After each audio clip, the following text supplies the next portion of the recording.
আজকে আপনাদের জন্য খুব মজার একটি রেসিপি শেয়ার করতে যাচ্ছি। তো আমার আজকের রেসিপিটির নাম হচ্ছে চিকেন বারবিকিউ ড্রামস্টিক।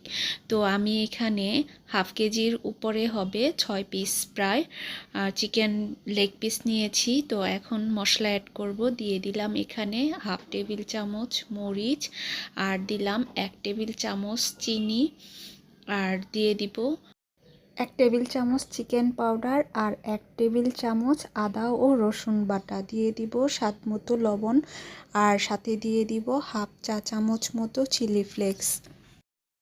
এরপর দিব 1 টেবিল চামচ বারবিকিউ সস। সবগুলো উপকরণ দেওয়ার পর একসাথে মিশিয়ে হাত দিয়ে খুব ভালোভাবে মাখিয়ে নিব।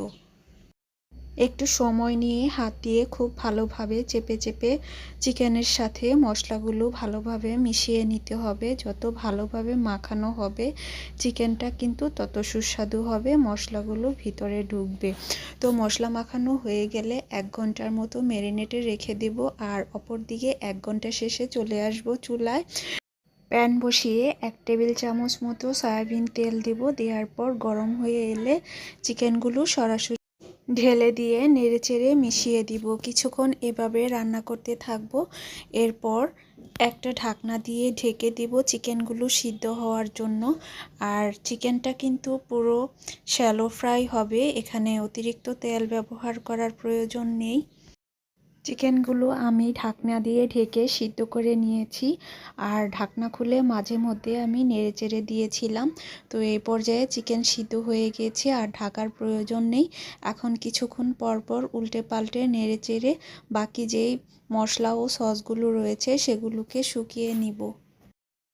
আপনাদের কাছে এয়ার ফ্রায়ার বা ওভেন থাকলে আপনারা কিন্তু চিকেনগুলো সেখানেও বেক করে নিতে পারেন। তবে চুলায়ও কিন্তু রেসিপিটা খুব একটা কঠিন নয়, খুব সহজভাবেই আমি আপনাদের দেখিয়েছি।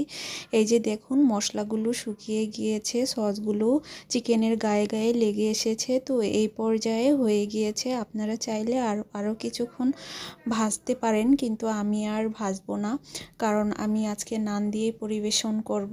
তাই চিকেনের জুসিনেসটা ধরে রাখার জন্য আমি এই পর্যায়ে নামিয়ে ফেলবো। এই যে দেখুন তৈরি হয়ে গেল আমাদের খুবই মজাদার ও পছন্দের চিকেন বারবিকিউ ড্রামস্টিক। আপনারাও এভাবে বানিয়ে খেতে পারেন, খুবই সহজ রেসিপিটি।